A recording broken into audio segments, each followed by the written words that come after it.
नमस्कार किसान भाइयों, जेडी न्यूज़ यूट्यूब चैनल में आपका स्वागत है। सभी किसान भाइयों को छोटी दिवाली की ढेर सारी बधाई व हार्दिक शुभकामनाएं। किसान भाइयों, प्याज के भाव नवंबर में रहेंगे ऊंचे, क्रिसल ने की रिपोर्ट जारी। जी हां किसान भाइयों, क्रिसल की रिसर्च की रिपोर्ट में कहा गया है कि आने वाले महीने यानी नवंबर में प्याज के भाव ऊँचे रहने की पूरी उम्मीद है। 20 नवंबर तक प्याज के भाव में डाउनफॉल नहीं होगा।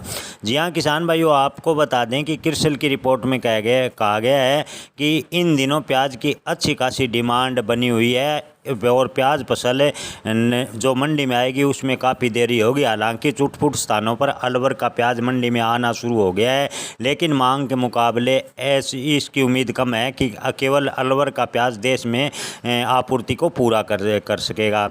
जी हाँ किसान भाइयों, क्रिसल की रिपोर्ट में कहा गया है कि बारिश की वजह से बुआई में देरी के कारण प्याज के उत्पादन भी प्रभावित हुआ है। इसके अलावा फसल भी देरी से बाज़ार में आएगी, इसलिए नवंबर के दौरान प्याज के भाव उच्च स्तर पर रहने की संभावना है। नवंबर में भी प्याज के भाव में डाउनफॉल नहीं होगा। जी हाँ किसान भाइयों, रिपोर्ट में कहा गया है कि पिछले साल इसी तरह त्योहारी सीजन में प्याज के भाव सामान्य थे, लेकिन इस बार प्याज के भाव में ठीक ठाक तेज़ी देखने को मिल रही है। किसान भाइयों, आपको बता दें कि सरकार ने प्याज के भाव काबू में करने के लिए अनेक उपाय किए हैं। क्रिसल की रिपोर्ट में कहा गया है कि सरकार प्याज के भाव कंट्रोल करने के लिए प्याज अफगानिस्तान, तुर्की से आयात लगातार कर रही है। इसके अलावा नाफेड और एनसीसीएफ के माध्यम से सस्ती दरों पर प्याज बेच रही है, लेकिन सरकार के पास स्टॉक लिमिट है।